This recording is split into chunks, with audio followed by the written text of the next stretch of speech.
तो फ्रेंड्स, मैं हूं कल्पना प्रजापति और ये हमारी साइकोलॉजी की क्लास 12th है।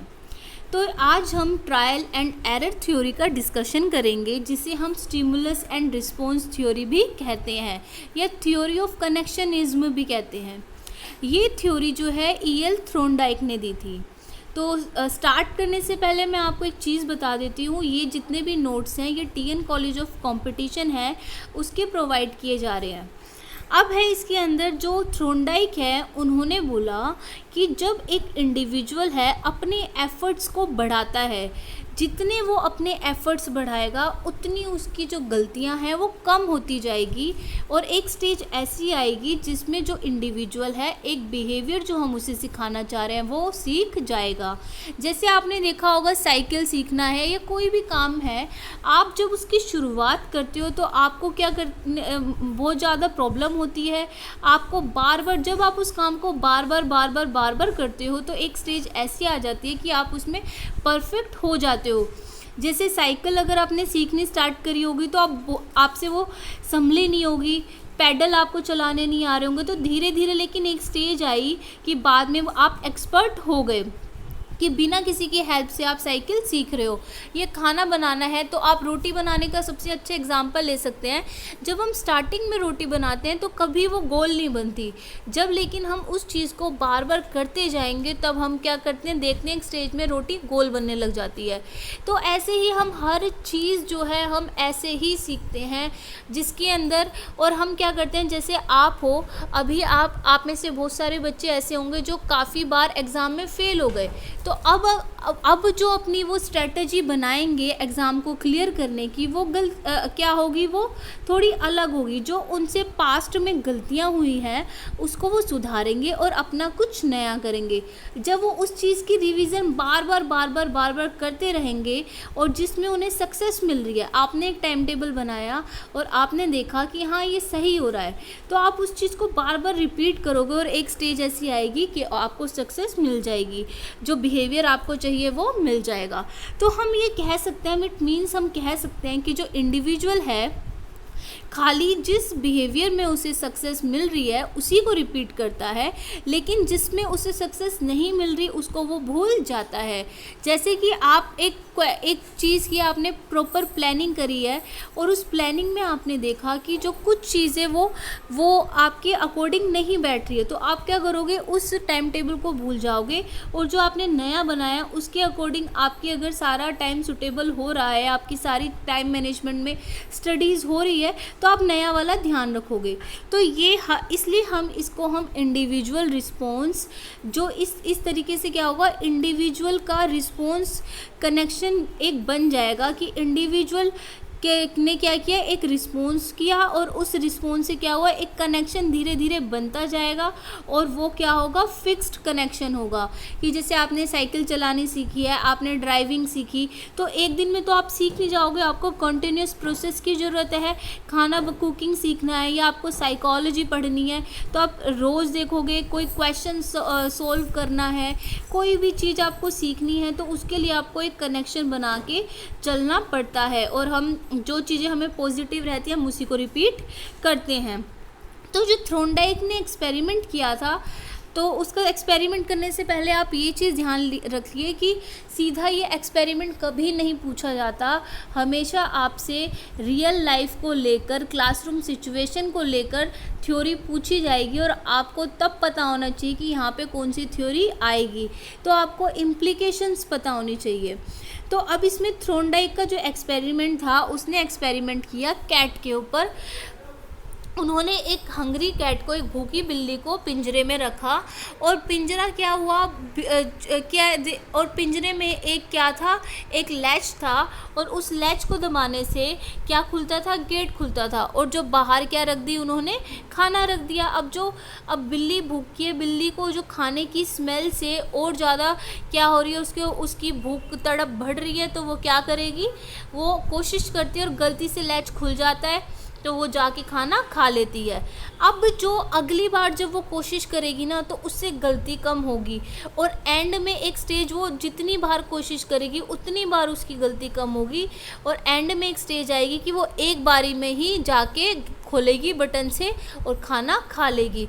जैसे हम क्या करते हैं, हम एग्ज़ाम की तैयारी करते हैं, आप देखते होंगे कि पहला पेपर आप देने गए हैं तो आपके क्या हुआ, टाइम मैनेजमेंट नहीं हुआ।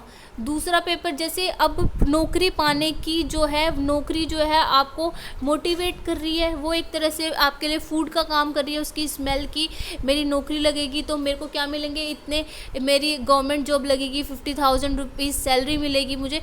तो आप क्या करोगे, आपने पहली कोशिश करी, पहली कोशिश में आपने पेपर में आप फेल हो गए। क्यों फेल हो गए, मान लो कि आपका टाइम मैनेजमेंट नहीं हुआ। दूसरी बार जब आपने दिया तो क्या हुआ, आपने टाइम मैनेजमेंट अच्छे से कर लिया, लेकिन उसमें भी आपको प्रॉब्लम हुई कि आपने पहले सेक्शन 1 किया, मैथमेटिक्स में उलझ के रह गए, आपका बाद का रह गया। फिर ऐसे ही आप हर बार कोशिश करोगे और आपकी गलतियां कम होगी, और एट लास्ट एक स्टेज आएगी जहां पे आपको नौकरी आप पूरा सही करोगे और आपको नौकरी मिल जाएगी। तो यही हम हर चीज़ में ऐसे ही करते हैं।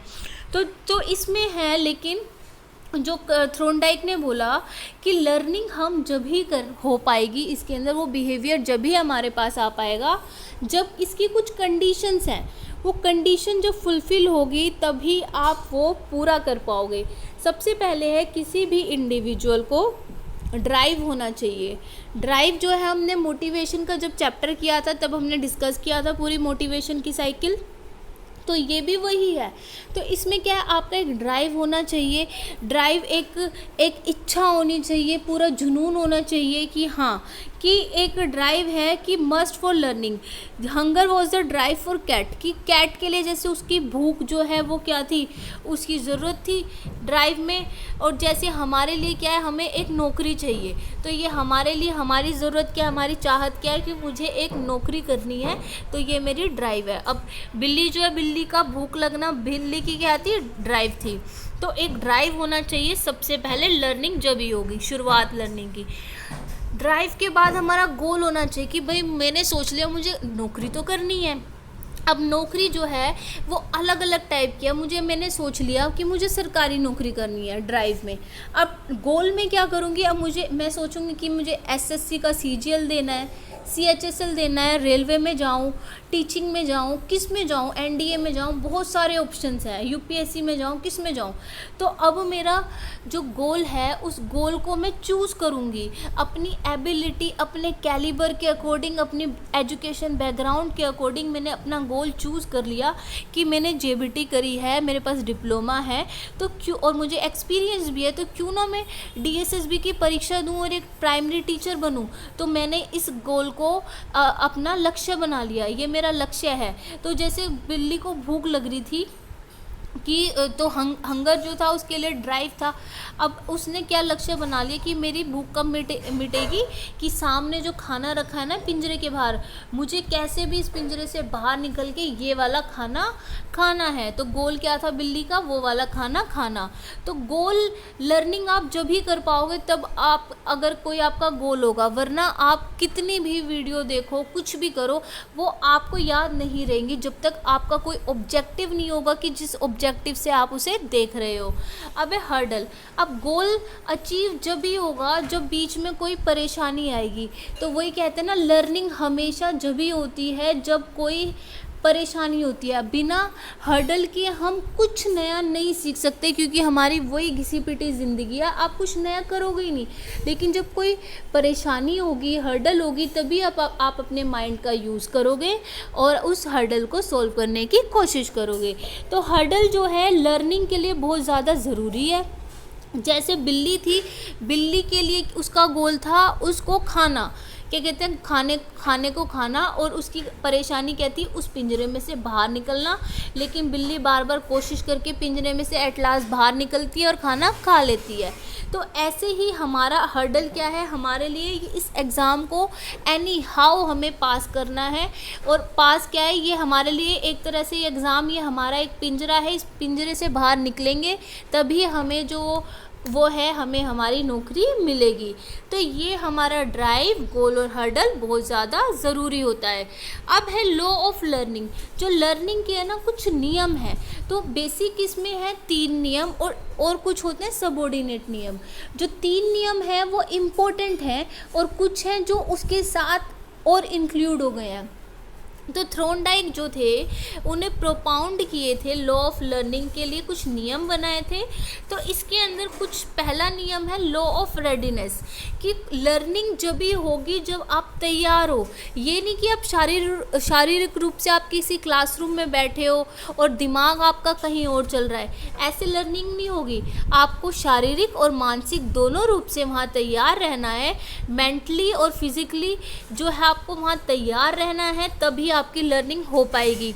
कि अगर जो बच्चा अगर क्लासरूम में है, बैठा है, आप पढ़ा रहे हो, फिज़िकली वो वहाँ है लेकिन दिमाग में उसमें ये चल रहा है, उसके दिमाग में कहीं और की बातें चल रही है कि मुझे गेम खेलना है, आज कार्टून में क्या आएगा, क्रिकेट में क्या आएगा, उसके दिमाग में ये सब बातें चल रही है, तो इसका मतलब बच्चा रेडी नहीं है, वो आपकी बातें नहीं सुन रहा है, तो उस टाइम पे लर्निंग नहीं हो पाएगी। जैसे अगर मैं आपको पढ़ा रही हूँ, आपने वीडियो तो ऑन कर रखी है लेकिन आपका ध्यान वहाँ नहीं है, आप व्हाट्सएप के मैसेजेस ऊपर से चेक कर रहे हो नोटिफिकेशन में, ये सारी चीज़ें क्या है, आप लर्निंग इसमें नहीं हो पाएगी। तो लर्निंग कब होगी, जब आपका फिज़िकली और मेंटली आप उस चीज़ पे अपना पूरा 100% दोगे। अब अगर हम कोई भी बिहेवियर किसी चीज़ को सिखाना चाहते हैं, लर्निंग होगी। तो अगर एक चाइल्ड जो है रेडी है, अगर एक बच्चा तैयार है लर्न करने के लिए, तो वो बहुत जल्दी और स्पीडली सीखेगा। अगर चाइल्ड रेडी नहीं है तो सबसे पहले हमें बच्चे को रेडी करना होता है। इसलिए हम कहते हैं कि आप क्लास में जाते ही पढ़ाना मत शुरू कर दो, पहले हम थोड़ी वार्म अप बच्चों का कराते हैं। वार्म अप करने से क्या होता है बच्चों का, कि उनका ध्यान हमारी तरफ जाता है और हम उन्हें रेडी करते हैं कि हाँ अब ये पीरियड चेंज हो चुका है, ये नई क्लास है, नई टीचर है। इवन अगर टीचर सेम भी हो तो सब्जेक्ट तो चेंज है ना, तो आपको बच्चे को वार्म अप करना होता है और उसको रेडी कराना होता है। अब है हमारा law of effect. Law of effect में क्या होता है, अगर मैं कोई काम कर रही हूँ और उसका रिज़ल्ट मुझे बहुत सेटिस्फैक्ट्री मिल रहा है, संतुष्टि मुझे बहुत ज़्यादा हो रही है, मुझे प्लेजर फील हो रहा है, तो चाइल्ड क्या है जल्दी से लर्न करेगा बिना किसी रुकावट के। जैसे कि मान लो आप मेरी वीडियोस देख रहे हो और आपके सारे कॉन्सेप्ट क्लियर होते जा रहे हैं, तो आपको क्या होगा, प्लेजर फील होगा। आप और टॉपिक इसके अंदर देखोगे, अपने सारे टॉपिक फिर आप यहीं पे देखना स्टार्ट कर दोगे। अगर आपको समझ में नहीं आ रहा तो आपको एक बर्डन फील होगा, आप नहीं देखोगे। तो प्लेजर फील करना, एक सेटिस्फेक्शन बहुत ज़्यादा ज़रूरी होता है। अगर टीचर जाते ही पढ़ाना शुरू कर दे, कोई वार्म अप एक्टिविटी नहीं है बच्चों के लिए, बच्चे इंटरेस्ट नहीं ले रहे, रेडी नहीं है, ये सारी चीज़ें ना एक दूसरे से जुड़ी होती है, कोई भी चीज़ अलग नहीं होती। रेडी होगा, इफ़ेक्ट पड़ेगा, एक्सरसाइज, ये सब चीज़ एक दूसरे से क्या है, इंटरलिंक्ड होती है। तो अब बच्चे को रेडी कराया आपने, वार्म अप कराया, उसके बाद जो इफ़ेक्ट होगा आप सेटिस्फैक्ट्री होगा। आप कुछ पढ़ा रहे हो, एक्टिविटीज़ इंक्लूड कर रहे हो, बच्चा इसमें इन्वॉल्व है, उसका एक्टिव पार्टिसिपेशन है, तो उसको प्लेजर मिलेगा और चाइल्ड की लर्निंग क्या होगी, ज़्यादा होगी। तो ये है हमारा लॉ ऑफ इफ़ेक्ट। अब इसके अंदर जैसे आप ये भी मान लो, अगर आप यहाँ पे प्लेजर होके, अगर आपको प्लेजर मिल रहा है ये सुनने में, तो आपकी लर्निंग बहुत ज़्यादा फास्ट होगी। अब है लॉ ऑफ एक्सरसाइज। अब ये नहीं है कि क्या कहते हैं, आपने वीडियो देख लिया, अब रेडी थे, मेंटली और फिजिकली प्रिपेयर्ड थे, आपने वीडियो देख ली। लॉ ऑफ इफ़ेक्ट में आपको प्लेजर हुआ, आपके डाउट्स क्लियर हो गए, सारी चीज़ें, लर्निंग फास्टली हो गई। लेकिन वो लर्निंग क्या आपको याद रहेगी? वो लर्निंग आपको जब तक याद नहीं रहेगी जब तक आप उसकी प्रैक्टिस नहीं करोगे।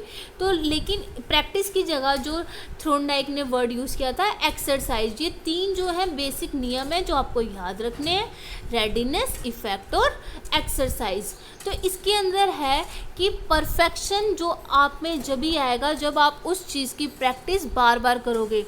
तो यानी कि अभी आपने हाथ के हाथ नोट्स बनाए, नोट्स बना के आप उसकी बार बार रिवीजन कर रहे हो, अपने एग्जाम्पल आप लिख रहे हो, बिना एग्जाम्पल के आपको याद नहीं रहेगा, आपको एग्जाम्पल ज़रूर लिखने हैं क्योंकि इम्प्लीकेशंस आती हैं। तो अब है ये अब आ जाते हैं कुछ सबऑर्डिनेट लॉ ऑफ लर्निंग जो इनके अलावा भी दिए, लेकिन मेन ये 3 है। अब law of multiple response. Law of multiple response क्या होता है, जब हम लर्निंग कर रहे होते हैं ना, during learning the individual should response in multiple way. तो जब लर्निंग के टाइम पे एक इंडिविजुअल है ना अलग अलग टाइप के रिस्पॉन्स देता है, because he is unaware about the succeed behaviour. अब जो है आप तैयारी कर रहे हो, मान लो तैयारी, आप बुक्स भी पढ़ रहे हो, आप क्या कहते हैं, आप अपने फ्रेंड से डिस्कशन भी कर रहे हो, आप पेपर प्रैक्टिस भी कर रहे हो, आप प्रीवियस ईयर भी कर रहे हो, आप वीडियो भी देख रहे हो, ठीक है। अब आपको क्या है, सक्सेस मिल गई, लेकिन अभी आपको ये पता नहीं चल रहा कि मेरा कौन सा बिहेवियर ऐसा था कि जिसकी वजह से मुझे सक्सेस मिली। तो इसमें क्या थे, मल्टीपल रिस्पॉन्स आपके शामिल थे कि काफ़ी सारी चीज़ें इन्वॉल्व थी, इसी वजह से आपको सक्सेस मिली है। तो आप अनअवेयर होते हैं कि हमारा सक्सीड बिहेवियर किस वजह से हुआ। जैसे आप अपनी इंग्लिश इम्प्रूव करने की कोशिश कर रहे हो, आपने क्या इंग्लिश न्यूज़ सुननी स्टार्ट करी, आपने बुक्स पढ़नी स्टार्ट करी, आपने सॉन्ग्स सुनने स्टार्ट किया, आपने इंटरेक्शन किया, कम्युनिकेशन किया, तो अब आप लेकिन अनअवेयर हो कि कौन सी चीज़ ने आपके ऊपर ज़्यादा इफ़ेक्ट डाला है। तो अब इसके अंदर जैसे आप मेट्रो में डिस्कशन कर रहे थे, क्लासरूम में सबका डिस्कशन हो रहा था, लेकिन तैयारी से हमें पता नहीं चला कि कौन सी चीज़ का सबसे ज़्यादा असर रहा है। अब है law of partial response. Law of partial response क्या होता है, individual should repeat only the succeed behaviour and forgets other.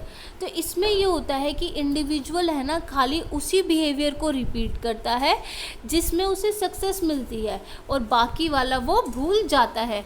मान लो आपने सीटेट के लिए पास किया, आप टीएन गए और वहाँ आप सीटेट में पास हो गए, फिर आप क्या करोगे, आप डीएसएसबी के अंदर गए, डीएसएसबी के एग्ज़ाम पीआरटी की तैयारी करने गए, पीआरटी में भी आप पास हो गए, फिर आप टीजीटी के लिए गए, टीजीटी में भी आप पास हो गए।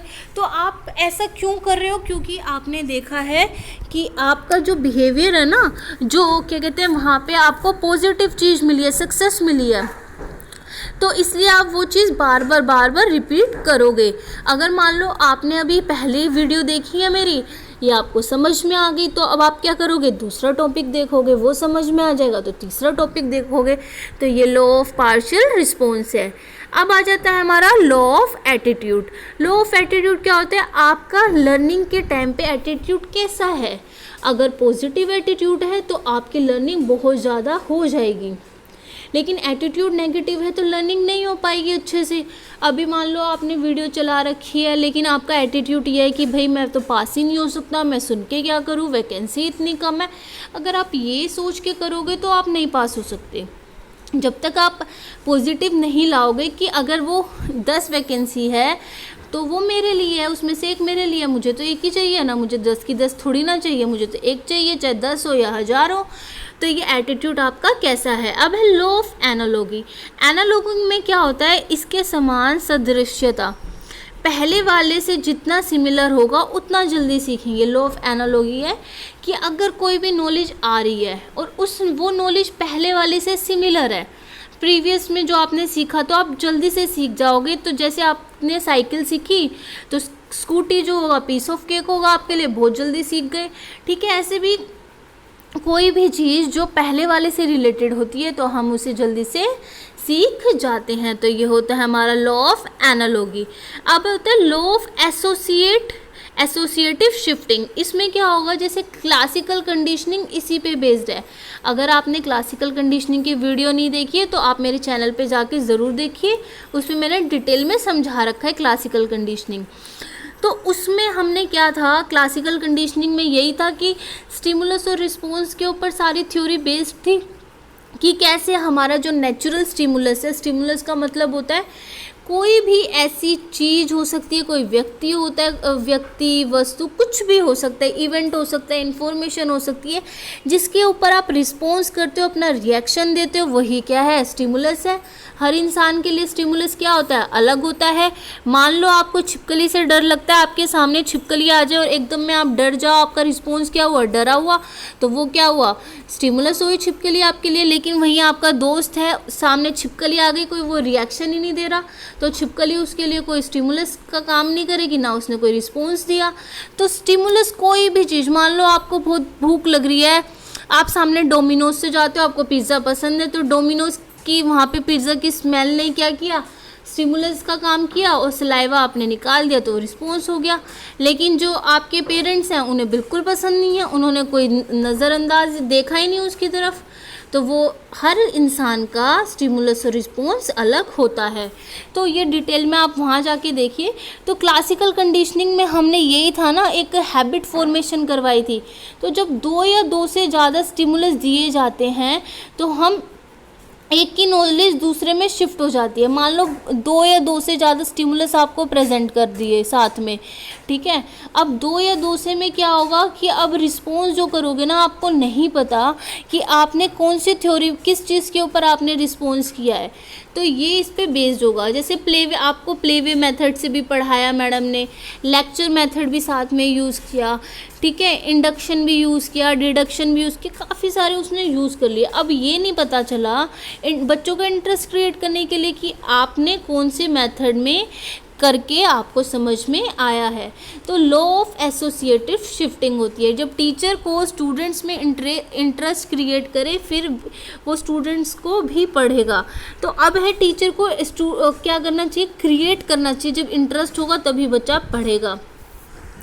तो इसके अंदर है, तो हम अब जैसे कि रिलेट करके भी पढ़ाते हैं। मान लो कि अगर मैं एसएसटी पढ़ा रही हूँ, ठीक है, तो मैंने क्या किया, मैथ से एग्जाम्पल ले लिया, साइंस से एग्जाम्पल ले लिया, किसी सब्जेक्ट का दूसरे सब्जेक्ट से रिलेशन करके पढ़ा दिया। अब मैं साइकोलॉजी पढ़ा रही हूँ, वहाँ पे मैंने और कोई एग्जाम्पल ले लिया, साइंस का एग्जाम्पल लेके आपको समझा दिया। तो ये क्या है, ये सारी क्या है, एसोसिएशन बनाना होता है। जब 2 या 2 से ज़्यादा स्टिमुलस प्रेजेंट होते हैं साइमल्टेनियसली, एक के बाद एक के साथ एक, तो नॉलेज जो होती है किसी भी स्टिमुलस की शिफ्ट हो जाती है दूसरे में। तो अब ये है हमारा एंड है इस वीडियो का। तो आई होप कि आपको ये पूरा क्लियर हो गया हो, या आपको अच्छे से याद करना है, पेपर में बार बार पूछा जाता है। और तो मिलते हैं आपसे नेक्स्ट वीडियो में, उसके अंदर हम नया टॉपिक स्टार्ट करेंगे कॉग्निटिव का। तो आप वीडियो को अपने फ्रेंड्स के साथ शेयर कीजिए और चैनल को सब्सक्राइब करना ना भूलें। Till then, good bye.